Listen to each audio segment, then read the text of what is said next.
Abonnez-vous et cliquez aussi sur la petite cloche de notification pour ne rien rater de nos prochaines vidéos. N'oubliez pas de partager aussi la vidéo et de la liker. Afrique N24. Lettre au secrétaire général des Nations Unies. Monsieur le secrétaire général.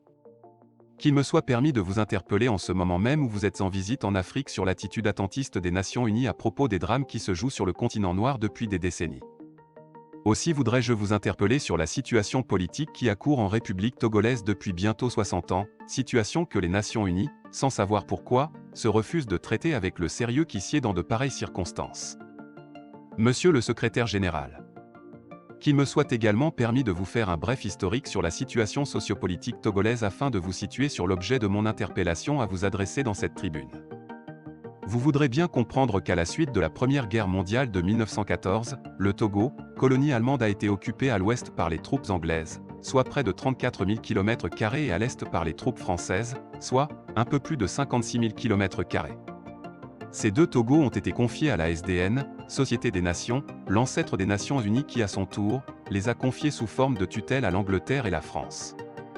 Par la suite, le Ghana qui se préparait à accéder à son indépendance, a initié un référendum biaisé qui lui a permis d'adjoindre la partie ouest du Togo au territoire ghanéen.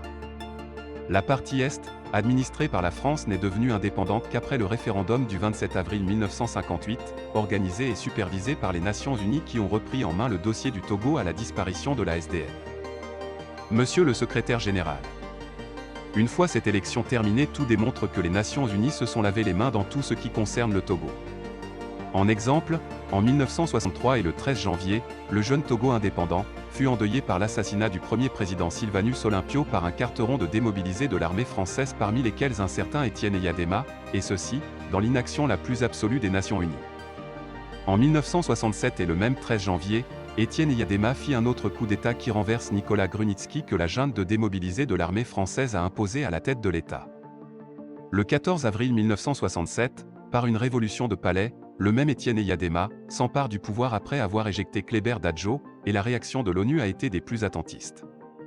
C'est bien à partir de cet instant que le peuple togolais est rentré dans l'errance politique avec les régimes d'exception qui s'en sont suivis avec leur lot de souffrances pour les Togolaises et les Togolais. Monsieur le secrétaire général.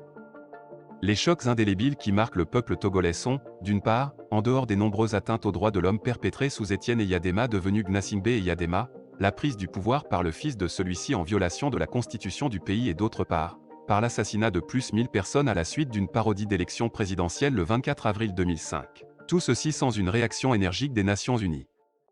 Plus, ce qui devient incompréhensible et qui frise la complicité, c'est que les Nations Unies via son émissaire M. Doudou Diène ont mené une enquête qui a conclu qu'à la suite de la présidentielle de 2005 400 à 500 Togolais et Togolaises sont tués et puis, depuis, rien. 17 ans déjà, les Nations Unies ont fait une omerta sur ce dossier alors que les auteurs ont été identifiés et qui sont dans les arcanes du régime qui depuis 1963 continue de régenter le Togo comme une propriété familiale sans que cela n'émeut qui que ce soit, surtout pas les Nations Unies. Monsieur le secrétaire général. Les malheurs du Togo se comptent par milliers et ce, dans le silence ou l'inaction des Nations Unies qui, depuis 1945, ont pour mission de garantir la paix et le développement du monde. Qu'il vous souvienne, monsieur le secrétaire général, qu'en République togolaise, on tue les citoyens pour un oui ou un non. Plus dramatique, on fauche dans la fleur de l'âge, des enfants de 10 et 12 ans. On brûle des marchés pour imputer ces crimes odieux à l'opposition aux fins de la réduire. On embastille sans autre forme de procès ceux qui osent avoir d'autres opinions que celles du pouvoir en place. Le sport favori du régime qui tient d'une main de fer le pays, est la manipulation des résultats des élections pour se maintenir au pouvoir contre le gré des populations.